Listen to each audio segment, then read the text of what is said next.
Agung titah Kementerian Pertahanan siasat isu buli di UPNM. Ketua Menteri Sabah akui dipetik terlibat skandal rasuah 8 adun. Tuduh GRS sembelih UMNO, G57 bidas dakwaan liar Bung Mokhtar. PAS kritik pelantikan Datuk Dusuki Mokhtar sebagai Peguam Negara. Syed Saddiq dibenarkan keluar negara sementara bagi hadiri forum.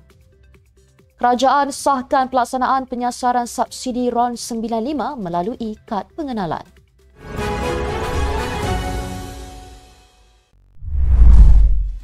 Bismillahirrahmanirrahim. Assalamualaikum dan salam Malaysia Madani. Bersama saya Mira Kilah dalam Netstem News edisi petang. Jangan lupa ikuti kami di semua platform Netstem Malaysia.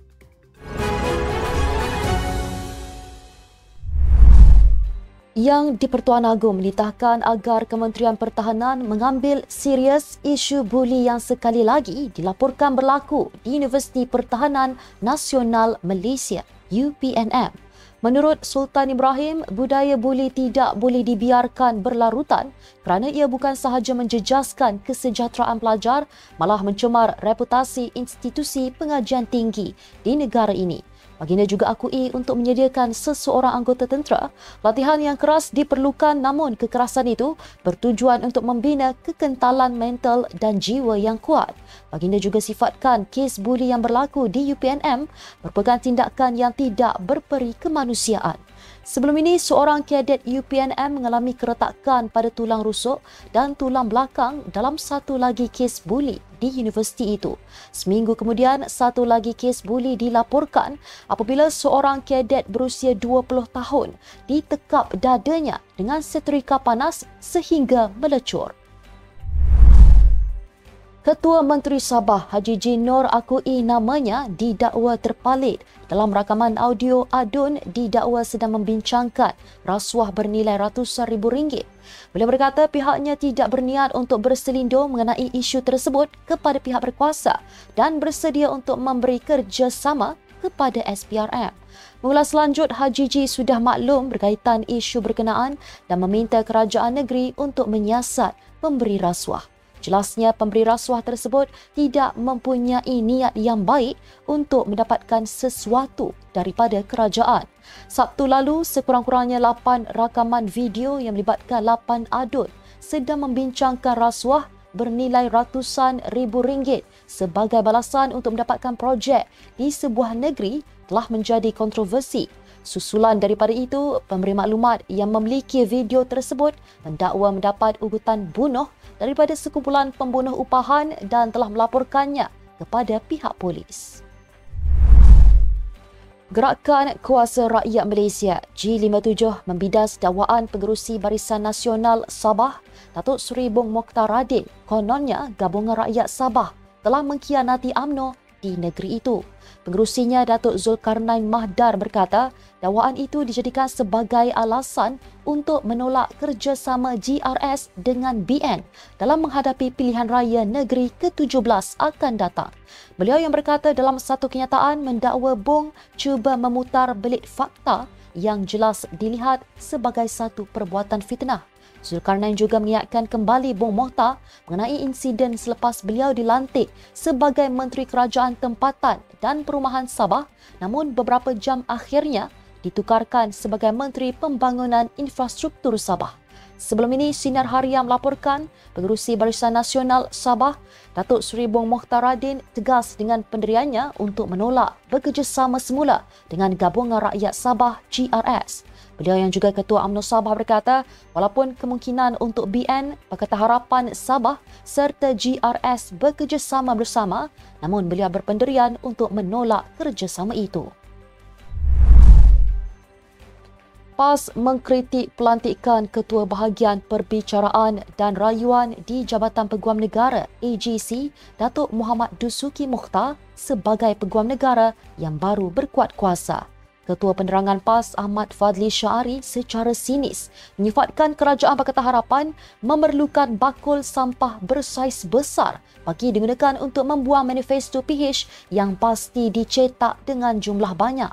Beliau turut mengingatkan kes popular Muhammad Dusuki ketika menjadi Ketua Bahagian Perbicaraan dan Rayuan di Jabatan Peguam Negara ialah kes melibatkan Timbalan Perdana Menteri Datuk Seri Dr. Ahmad Zahid Hamidi.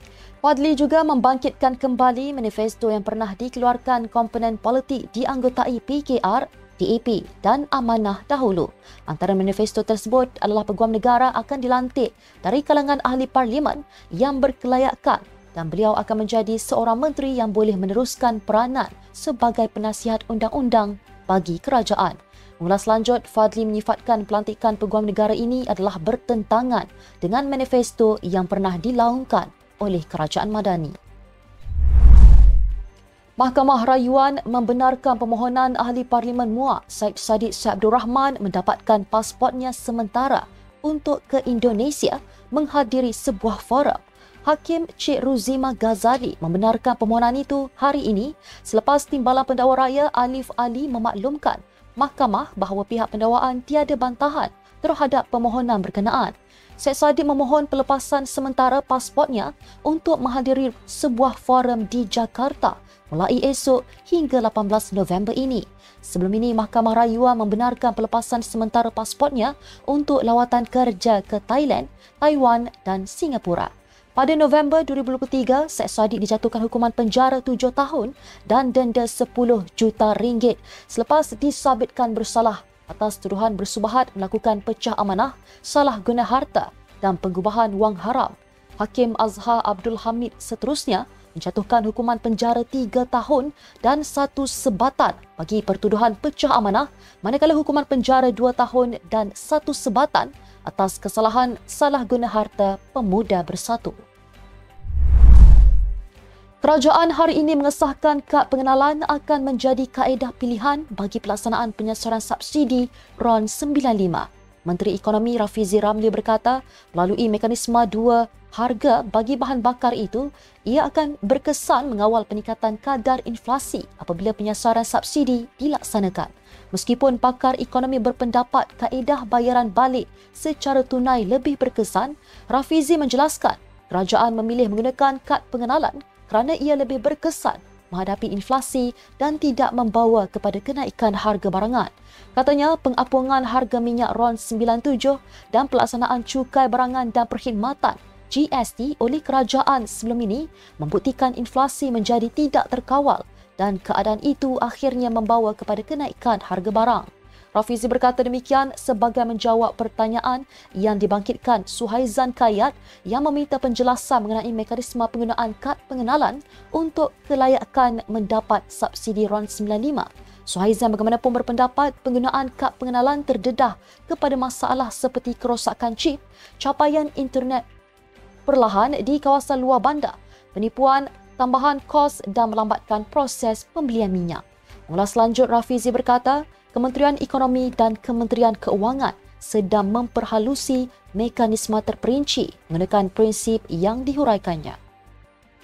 Sekian untuk edisi petang ini. Ikuti perkembangan semasa isu-isu panas politik Malaysia setiap hari hanya di Nextstep News.